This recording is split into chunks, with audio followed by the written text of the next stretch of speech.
My name is Priscilla Rice, and my pronouns are she and her. I'm a arts activist. I live in the Pleasant Grove, Southeast Dallas area. I'm an advocate for artists and arts organizations. I served on the Arts and Cultural Commission. Actually, I just resigned because I'm now on the park board, but the work continues. The work continues because artists are always in need of space and there's lots of work to be done. So that's how I identify as a cultural worker and activist.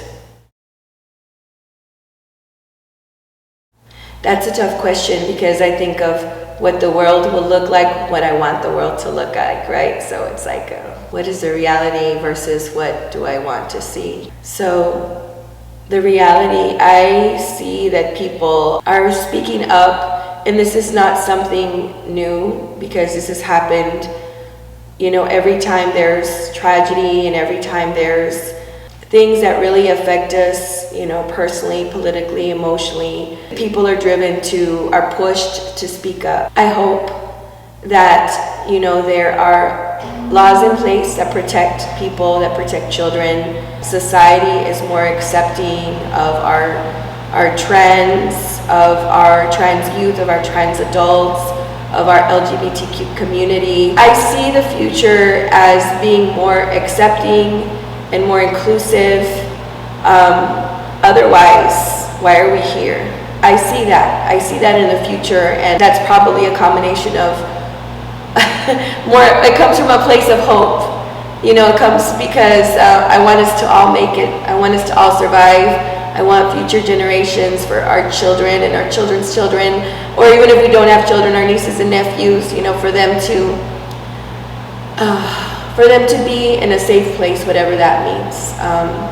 I believe that there really is no safe place. So I hope that in the future that we can finally come to this place that we call safe.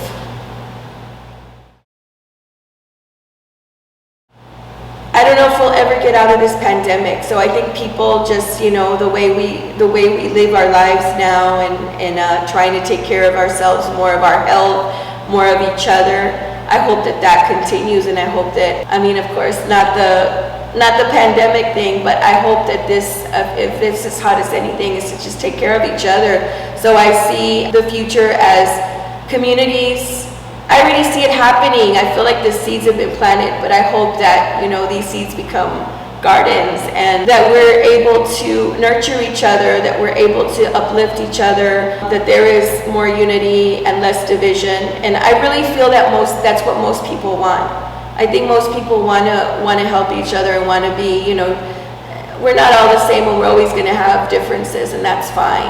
My hope for humanity is that we as humans put our differences aside, and are willing to have these hard conversations and to be able to move forward. Because I know these conversations can be so uncomfortable, especially when it comes to race, especially when it comes to equity and all those things, but they're necessary. Otherwise, how are we ever going to move forward? So I'm hoping that in the future, conversations that have begun continue, and that in 20 years from now, things will just be a safer place for everybody, and especially children. I'm so worried about the children right now, and that's where my heart is. I'm worried about all of us, but I'm worried about the children and our grandparents, the elderly. So I just hope it's a better place for them in terms of safety, in terms of health, in terms of nutrition, in terms of economic development. I see people wanting to start their own businesses, and I hope there's more grants and more things available for people to be able to achieve those things, because I think there's enough for everybody. What is this idea of generational wealth? I've never been about money ever, but I believe that money can open opportunities for people, and it could, if you use it for good, if you help others. I'm sorry, I'm such an optimist, right? But I just think there's enough room for everybody to live a good quality of life, to be able to care for themselves, to care for their community, and to care for our loved ones. That's from an extreme optimistic lens, but that's hopefully how I see the future, that our conversations that we've begun to have because of the tragedies, because of George Floyd, because of the recent tragedy of Uvalde, which is still in my heart. I'm from that side of Texas, so I know it's affected everybody that's human. But I hope the conversations that we're having will have a long-term effect, and that laws are in place to protect us and to protect our children specifically. So that's where my heart is right now. I can only speak from where I am right now, so. I worry that this pandemic will not end. New variants will come up. There's so many of us that have not made it, We've all been impacted, whether family or we know somebody, so we've all been impacted. COVID does not discriminate. It really doesn't, right? Disadvantaged areas have been affected the most because of lack of access to resources. But we've all been affected one way or another. So I worry that this won't go away. I worry about school shootings continuing. I worry about more children being murdered. I worry about our educators. I just don't think we value our educators enough. So I worry about them. I worry about our children. I worry that racism won't ever stop, that it'll get worse. I worry that no one will feel safe, have to be isolated from each other, because of the pandemic, because of hate, because of racism, because of misogyny, especially as women. We're women. I feel like we're affected the most. Nothing against men, but we carry the weight of the world. We're brought up, no matter what race or culture you're from, I feel like we're all raised to keep it together, to keep our families together. We are naturally nurturing and caring people. I can't say everybody's that way, but I worry about mothers. I worry about a lot of things. So, but I don't obsess about it, because if I do, then I won't step out my door every day. So that is my fear, that humanity, that we'll isolate ourselves, that this pandemic won't go away, and that the racism and the hate and the attack against children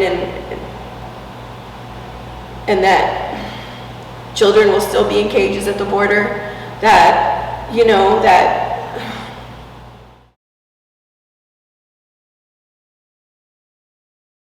yes, in the utopia in my brain. I know everybody has their own versions of what utopia is, but I see a place where children are safe, where our elderly are safe, where we are safe, where women are safe, where we can all just talk to each other regardless of race or class or social status, that this segregation goes away, that we really allow ourselves to be human and help each other and take care of our body, take care of each other, have spaces where, like, I have a garden and my neighbor needs, do you have enough? Yes, take it. Being more open and more giving and our willingness to help each other, and for all of us to have opportunities to be able to help our families and our community and ourselves, economically, physically, emotionally, both for our mental health to be something that is not taboo for people, especially, I don't know how it is in I can't speak on other communities, but I can speak on and of course I can't speak for all Hispanic or Mexican American people or Latino people, but I feel like in our culture, it's very taboo, mental health, to talk about it. People, I'm not crazy.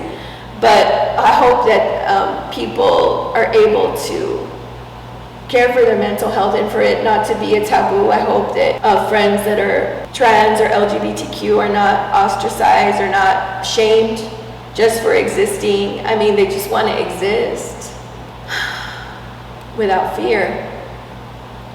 So that's what my utopia looks like, where we all just help each other and uplift each other and get along, right? But would at least respect each other. We don't even have to all get along, but just have mutual respect and understanding and compassion and caring for our community, for homelessness and poverty to not exist.